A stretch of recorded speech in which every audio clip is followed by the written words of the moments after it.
Hayaan niyo muna akong magsalita ng patula. Dahil meron lang akong ikukwentong kamangha-mangha. Ang angas ng Pinas na kilala bilang Quadrualas, ngayon ay kilala na angas sa tsibugan ng sardinas. Sa kanyang kita at narating sa buhay na medyo malayo-layo, pero bumabalik pa rin ang gusto na ang ulam ay tuyo. Habang siya ay kumakain ay biglang napatayo. May nagbi-video kasi sa kanya na papalapit galing sa malayo. Ayaw niya munang kumakain na may naka-video, kaya biglang tumayo bitbit ang platong may sardinas sa tuyo. Pero biglang bumalik na lang siya, tila may nakalimutang damputin sa mesa. Naku, dinampot ang sanamakmak ng mga pera. Baka pagod ka na idol na damputin ang mga dolyares na nahulog. Gawin mo na lang yan sa nanood ng video ito bilang handog. Sila na ang pupulot sa perang sa sahig ay nahulog. Siya ang buksingerong mahilig magsabing geng-geng. Kaya tuloy si Mr. Kwento ay nagsasalitang parang si Mageng-geng. Enjoy life muna ang Quadrualas sabang naghihintay pa sa paparating na laban. Kaya sa ngayon ay halos mga video muna ng tsibugan ay binabahagi niya sa ngayon. Pero pasensya na sa na-bad trip sa ginawa kong tula. Minsan lang naman ito mga idol. Pagbigyan nyo na.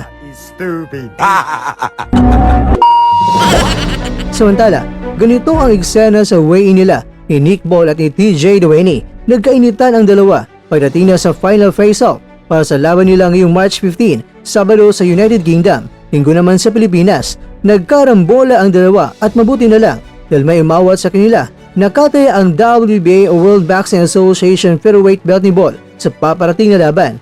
Sa weigh-in mga kwento ay lumagpas ng 1 ounce itong si Duany habang 1 ounce under naman itong si Ball sa weight limit sa featherweight division na 126 pounds. Sobrang marada itong si Duany sa face-off nila ni Ball. Tudubanat hanggang nainis na itong si Ball at binangga si Duany hanggang nagalit na rin si Duany at inulak ang security na nagkainitan na ang dalawa. Sinabi ni Ball kay Duany na ikaw ay isang suko boy. Bigla kang sumuko kay Naoya Inoue. Pero ayon naman kay Duany, malalaman ni Ball ang pagiging suko boy kung magkaharap na silang dalawa. Ang gwelda naman ni Ball, kung magawa mong mapatay ako ay dun muna ako mapapasuko. Ayon kay Duany, kinakailangan ni isang boksingero na harapin talaga ang mga bigat ng mga kalaban. Kaya ginawa niya kontra kay Inoue ay doon na siya natalo. Kaya kinakailangan din ni Ball na magpurso ng greatness at bago harapin ni Ball itong si Inoue ay dapat raw asikasuhin muna niya si Duany sa laban niya ngayon.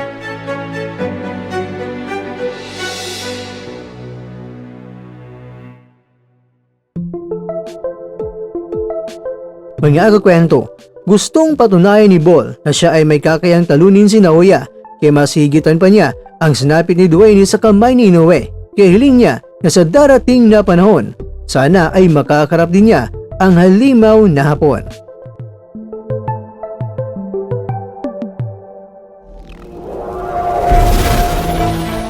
At dyan, nagtatapos ang ating kwento.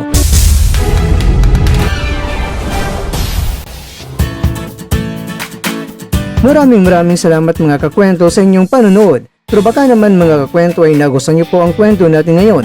Baka pwede niyo po akong mabigyan dyan ng like, subscribe at pa-click na rin sa bell button.